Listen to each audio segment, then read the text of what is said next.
بسم اللہ الرحمن الرحیم۔ شروع کرتا ہوں اللہ کے پاک نام سے جو بہت بڑا مہربان نہایت رحم والا۔ دوستوں، بہنوں، بھائیوں، بزرگوں، السلام علیکم ورحمۃ اللہ وبرکاتہ۔ ہم تاریخ اسلام میں سلطان رکن الدین بیبرس کی یہ داستان جاری رکھے ہوئے ہیں، اور آج اس کی 17 نمبر قسط میں ہم آپ کو خوش آمدید کہتے ہیں۔ دوستوں، بہنوں، بھائیوں، فاطمہ محمود کے معاملے میں اپنے بھائی کی پسپائی پر بے حد مسرور تھی۔ وہ محمود کو اپنے ساتھ لے کر جب گھر لوٹی عدالت سے تو اس کے خاوند ابو مسعود نے اسے مبارکباد دی۔ وہ چاہتا تو دربار سلطانی کا دباؤ ڈلوا کر مقدمہ جیت سکتا تھا، مگر وہ بے حد اصول پسند اور مذہبی شخص تھا۔ اس نے محمود کو اپنے گھر میں کسی قسم کی تکلیف نہ ہونے دی۔ محمود کو ان کے حسن سلوک میں اپنا سابق آقا بند کداری یاد آنے لگا۔ محمود کو اس گھر میں کبھی اس بات کا احساس نہیں ہوا کہ وہ غلام ہے۔ فاطمہ کو بچوں سے بے پناہ محبت تھی۔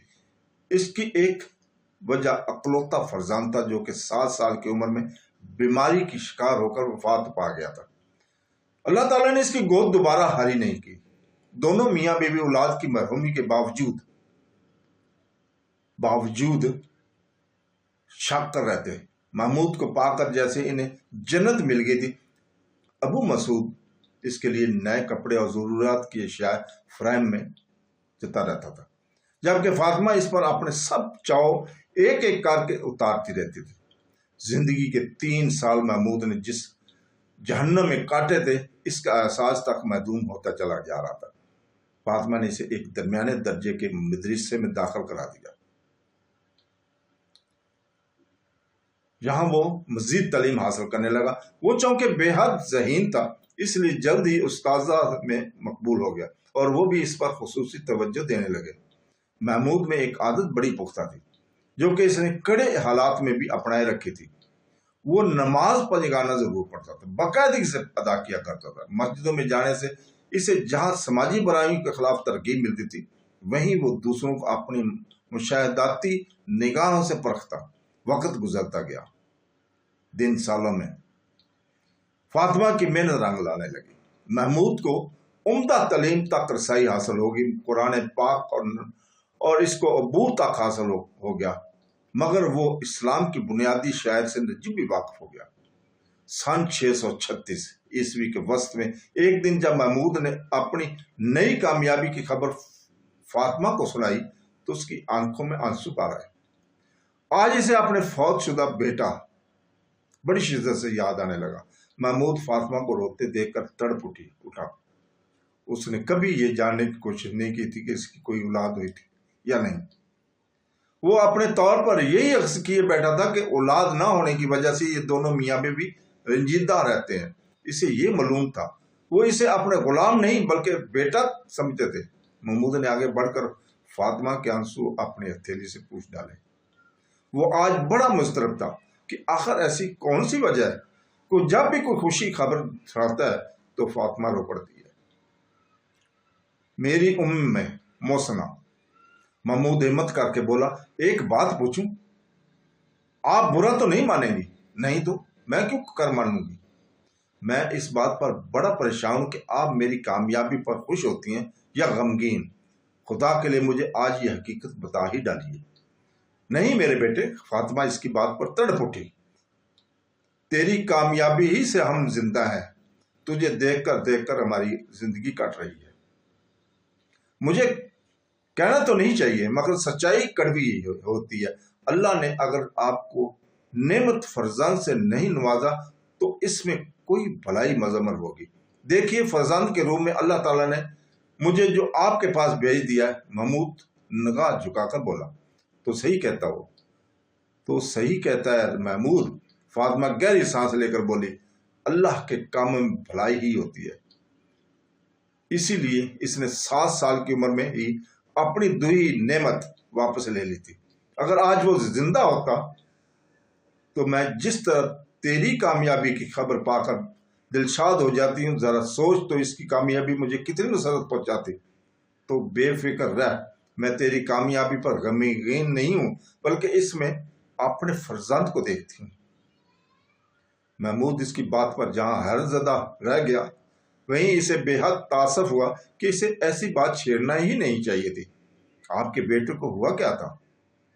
اسے بخار آ گیا تھا، فاطمہ نے بولا۔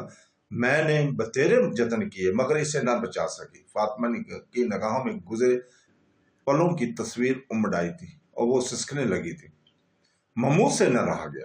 اس نے آگے بڑھ کر فاطمہ کو اپنی مضبوط باہوں کی آغوش میں لے لیا اور اس کی ڈھارس بندانے لگا۔ وہ کسی بیٹے سے کم نہیں تھا۔ محمود، فاطمہ پہلو سے اپنی آنکھیں خشک کرتی ہوئی بولی، آج اگر میرا بیٹا زندہ ہوتا تو بالکل تمہارے جیسا ہوتا۔ کبھی کبھی میرے دل میں خیال آتا کہ جیسے اس نے تیری صورت میں میرا بیٹا واپس کر دیا ہے، میرا بیٹا لٹرا دیا ہے۔ اس میں شک والی کون سی بات ہے؟ میں آپ ہی کا بیٹا ہوں۔ محمود تیزی سے بولا، تو میرا بیٹا کیسے ہو سکتا ہے؟ تیرا نام تو محمود ہے اور اس کا نام تو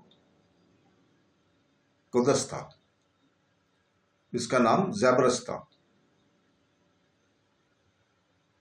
تو محمود تیزی سے بولا، اس کا نام زیبرس تھا۔ فاطمہ نے سکھتے ہوئے ایک سرت بھری محمود اس کی غم کی شدت کو اپنے دل اور دماغ کے دریچوں پر دستک دیتا ہوا محسوس کرنے لگا۔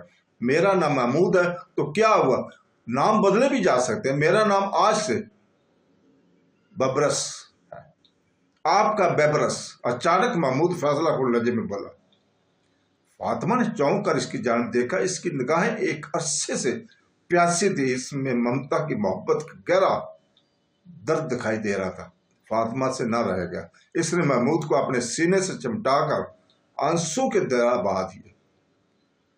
غلامی ماں بیٹے کے رشتے میں تبدیل ہو گئی تھی۔ محمود اب بیبرس ہو گیا تھا، بیبرس بند کداری۔ اسے اپنے مہرباں آقا کی یاد کسی پل بھی نہیں بھولی تھی۔ اس نے اپنے اس نئے نام کے ساتھ اس کی لقب کو ہمیشہ کے لیے ساتھ جوڑ دیا تھا۔ فاطمہ دن بار اسے بیبرس کے نام سے پکارتے تھے۔ وہ کبھی کبھار شفیق فاطمہ میں اپنی ماں کو دیکھتا تو اسے یوں محسوس ہوتا تھا جیسے کہ اس کی تلاش ختم ہو گئی ہے۔ اکثر اس کی نگاہیں بھی نم ہو جایا کرتی تھی اور ابو مسعود بھی اس نئی تبدیلی سے مسرور ہوا کرتا تھا۔ متی الدین وہاں ادھر دوسری طرف متی الدین نے بڑی اجلت میں دیوار سے دوسری جانب چھلانگ لگائی۔ وہ آج بڑی مشکل سے توانائی خان کے نگاہ سے بچ پایا تھا۔ وہ ان دنوں کی حالات کو نزاکت سے نجومی واقع تھا۔ اسے معلوم تھا کہ توانائی خان کے سامنے اس کے گھر میں موجودگی کا کوئی جواز نہیں پیش کر پائے گا اور نتیجن اس کے ساتھ ساتھ اس کا گھرانہ بھی منگولیانہ بربریت کا شکار ہو جائے گا۔ یہ گل کی ڈھیل تھی کہ نوبت یہاں تک پہنچ گئی تھی۔ وہ اس قدر حواس باختہ ہو رہا تھا کہ اس نے دوسری جانب دیکھے بنا ہی چھلانگ لگا دی۔ جب اسے ایک مضبوط گرفت نے اپنے ہاتھوں میں پکڑا تو اسے ہوش آیا تو وہ نوجوان منگول تھا۔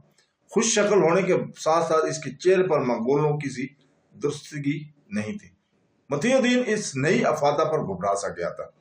وہ اس کی باہوں میں جھولتا رہا۔ منگول نوجوان کے چہرے پر رونق سے پھیلی۔ تو دوستو، اس جگہ پہ ہم آج رکتے ہیں۔ کل انشاءاللہ تعالی ہم اسی جگہ سے دوبارہ آپ کے سامنے حاضر ہوں گے اور اللہ تعالیٰ سے دعا کرتے ہیں کہ وہ ہمیں قرآن پاک اور حدیث نبوی کو پڑھنے، سننے اور اس کو سمجھنے اور اس کے اوپر عمل کرنے کی توفیق عطا فرمائے۔ آمین ثم آمین۔ اللہ حافظ۔